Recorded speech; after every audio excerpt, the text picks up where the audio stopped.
Students, आज का topic है जीवन सत्व यानी विटामिन्स के बारे में। इससे पहले मैं आपको वसा, जल, कार्बोहाइड्रेट्स और प्रोटीन के बारे में नोट्स भी दे चुकी हूँ और वीडियो बना के शेयर कर चुकी हूँ। तो आज का आपका है जीवन सत्व कि क्या होता है और इसकी शरीर में क्या आवश्यकता होती है, इसके बारे में आपको बताएंगे आज। तो जीवन सत्व यानी कि विटामिन्स। सबसे पहले 1906 में कैम्ब्रिज यूनिवर्सिटी यानी कैम्ब्रिज विश्वविद्यालय के एक वैज्ञानिक थे जिनका नाम हॉपकिंस है।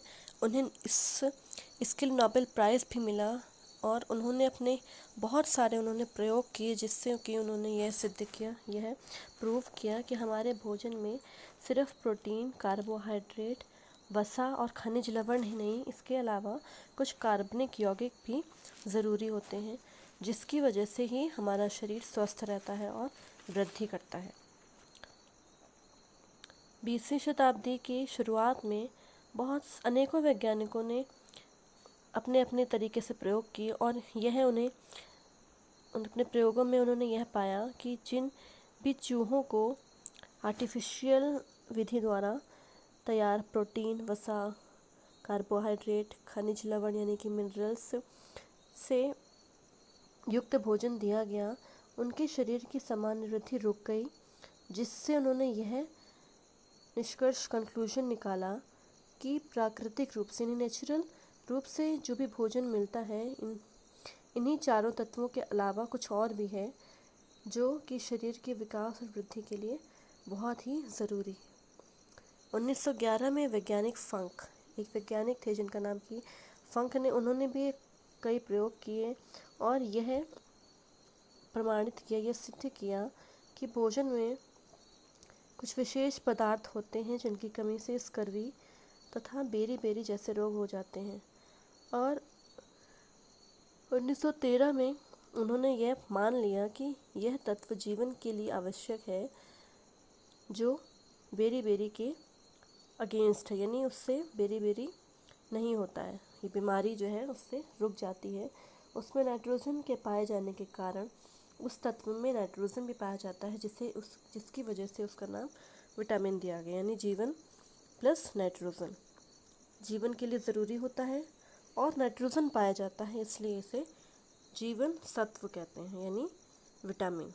जीवन यानी वीटा और नाइट्रोजन यानी इसकी अमाइन, तो विटामिन, जीवन सत्व, जीवन के लिए आवश्यक।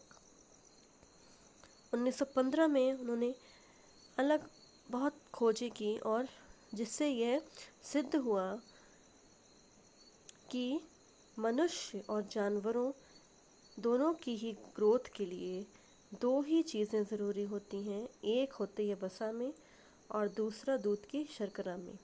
और 1918 में 1915 के बाद 1918 में मैकमोलम तथा डेनिस ने पानी में घुलनशील तत्व को जीवन सत्व तथा वसा में घुलनशील जो जीवन सत्व होता है उसे जीवन सत्व यानी विटामिन ए नाम दिया और पानी में घुलनशील को जीवन सत्व नाम दिया।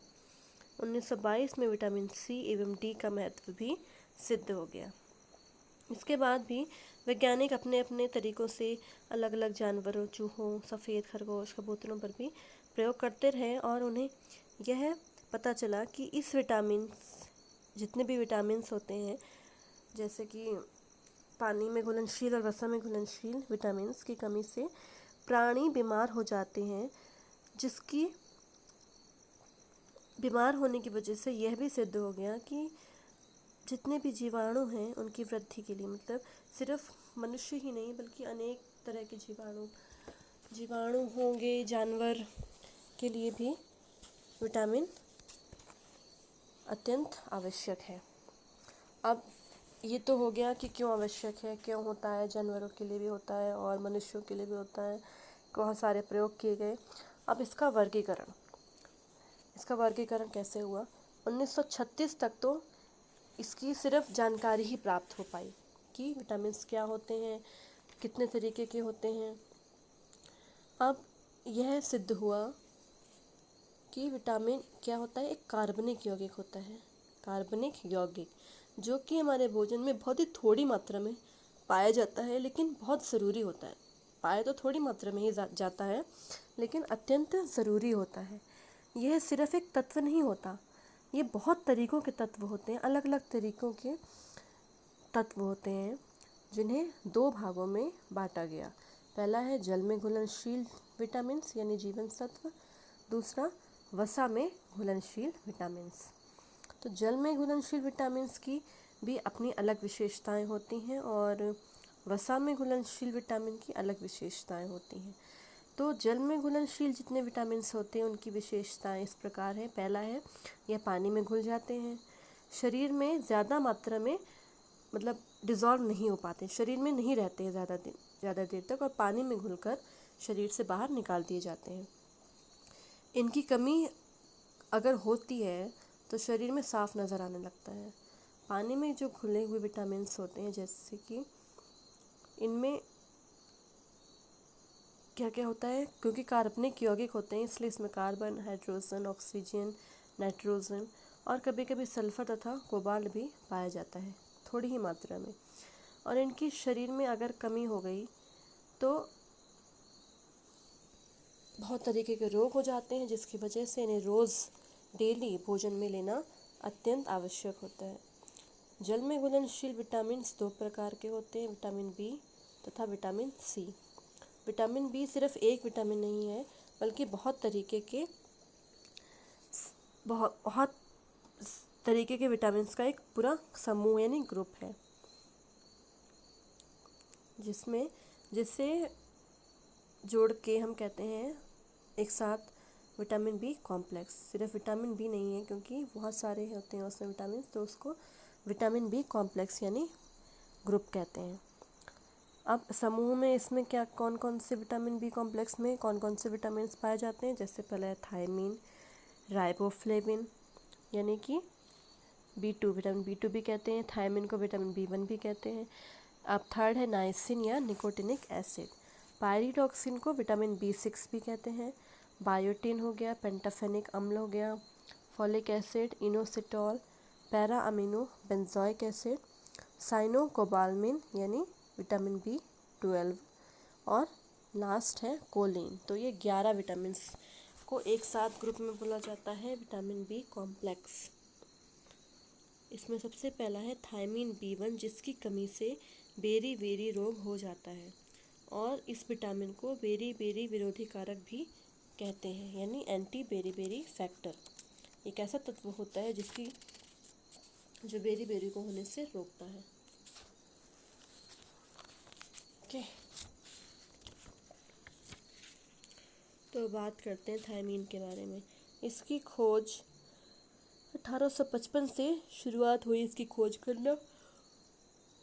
1855 में एक जापान का एक जहाज दल था, उनके मुखिया ने जितने भी नाविक थे जहाज के, उन्हें बेरी बेरी के इलाज के लिए भोजन में साग सब्जी खाने को दी। भोजन के साथ क्या दिया, साग और सब्जी यानी वेजिटेबल्स, ग्रीन वेजिटेबल्स, जिसका बहुत ही अच्छा प्रभाव दिखाई पड़ा। फिर 1897 में आइकमैन ने पक्षियों पर एक अलग तरीके का प्रयोग किया। उन्होंने क्या किया, पक्षियों को धुले पॉलिश जो चावल होते हैं पॉलिश वाले चावल खिलाए, जिससे उन्हें कि क्या हो गया, बेरी बेरी रोग हो गया। और उसके बाद जब उन्होंने देखा कि ये रोग चावल ऐसे पॉलिश किए हुए चावल को खाने से हुआ, तो उन्होंने चावल का सिर्फ ऊपरी भाग ही खिलाया उन पक्षियों को, जिससे उन्हें थोड़ा राहत मिली, से सुधार हुआ उनकी सेहत में। उसके बाद 1911 में एक वैज्ञानिक फंक थे, इन्होंने बेरी बेरी विरोधी विटामिन की खोज करी। 1927 में जॉनसन एवं डोनत नामक के वैज्ञानिकों ने चावल की ऊपरी परत से थायमीन के रवे अलग किए और 1931 में वैज्ञानिक विंडोज थे एक और उनके सहयोगी, उनके साथियों ने खमीर से भी थायमीन के रवे अलग कर दिए। अब 1936 में क्या हुआ, डॉक्टर R विलियम एक वैज्ञानिक थे, उन्होंने थायमीन को प्रयोगशाला में संश्लेषित यानी उसका प्रयोग स्टार्ट किया। अब इसका रासायनिक संगठन और रासायनिक विशेषताएं के बारे में बात करते हैं। विशेषताएं इसकी होती है पानी में घुलनशील, यानी कि पानी में आसानी से घुल जाता है। कुछ मात्रा में अल्कोहल यानी कि शराब में भी घुलता है। क्षारीय माध्यम में नष्ट होता है लेकिन अम्लीय माध्यम में नष्ट नहीं होता, यानी एसिडिक